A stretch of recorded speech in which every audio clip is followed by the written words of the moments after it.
श्रीमद् भगवद गीता के उसमें ब्रह्मांड की तुलना उल्टा लटके हुए वृक्ष से की गई है, यानी कि जड़ ऊपर और नीचे की तरफ उसकी टहनियां, फूल, पत्ते और फल।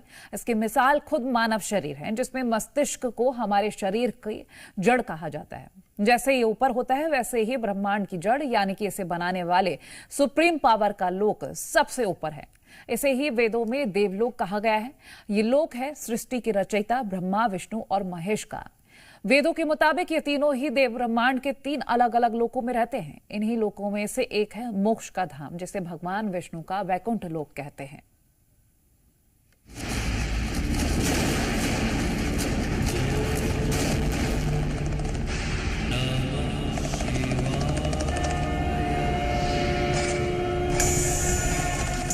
दुनिया के पहले ग्रंथ माने जाने वाले ऋग्वेद के 10वें मंडल में एक सूक्त है, नासदीय सूक्त। ऋग्वेद के इस सूक्त में कुल 9 मंत्र हैं, जो अनंत ब्रह्मांड की रचना पर रोशनी डालते हैं।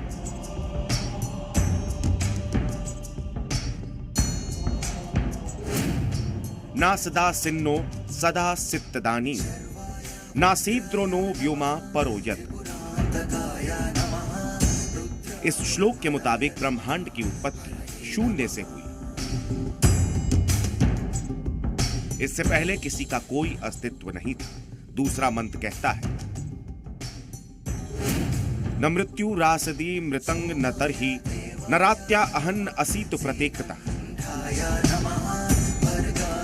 यह श्लोक कहता है, ब्रह्मांड की उत्पत्ति के समय न ही कोई जीवन था, न मृत्यु और न ही अमर था। बस एक अनादि पदार्थ था जो ऋग्वेद में लिखा है। उसे आज का खगोल विज्ञान भी मानता है कि ब्रह्मांड का 85% हिस्सा अनादि पदार्थ यानी डार्क मैटर से बना है। यंग विशिष्ट्यर्थ आब भूव यदि वा दधे यदि वा न।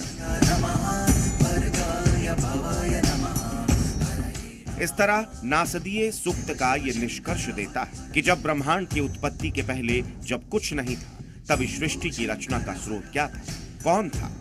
इस अनंत में बैठा हुआ देव तत्व जो सब कुछ नियंत्रित कर रहा था। हे विद्वानों, इसे जानो।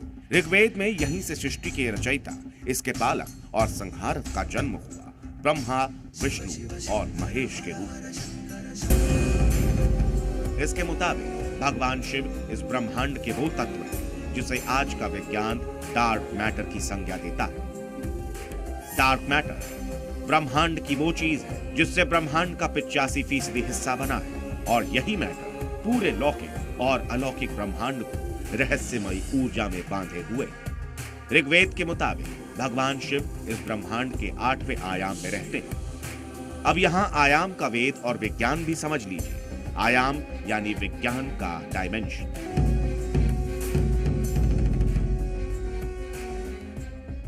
वेदों में ब्रह्मांड के 64 आयाम बताए गए, जबकि विज्ञान अब तक ब्रह्मांड को 3 आयाम में ही देख पाता है।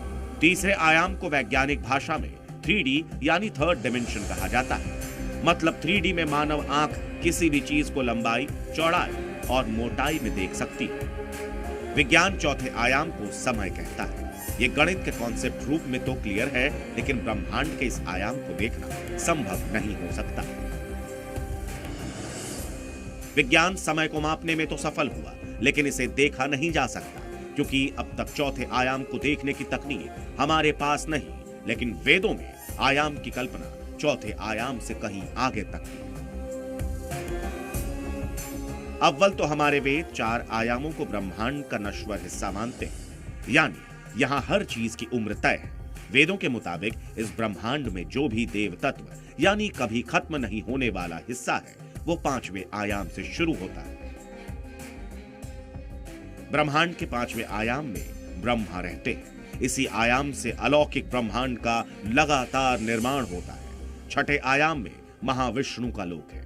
इसी आयाम में पूरे ब्रह्मांड के तत्व का निर्माण होता है। 7वें आयाम को सत्य आयाम यानी ब्रह्म ज्योति कहा जाता है। ब्रह्मांड का पूरा तत्व ज्ञान इसी आयाम में, जिसकी प्राप्ति के बाद मनुष्य देवताओं की श्रेणी में आता है। 8वां आयाम शिवलोक है, जहां शिव भौतिक रूप में यानी सशरीर मौजूद है। इस आयाम से ही नीचे के 7 आयामों का संतुलन कायम होता है। 9वें आयाम को वैकुंठ कहते हैं।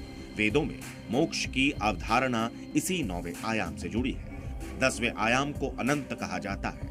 इसी आयाम से संपूर्ण सृष्टि की रचना हुई है।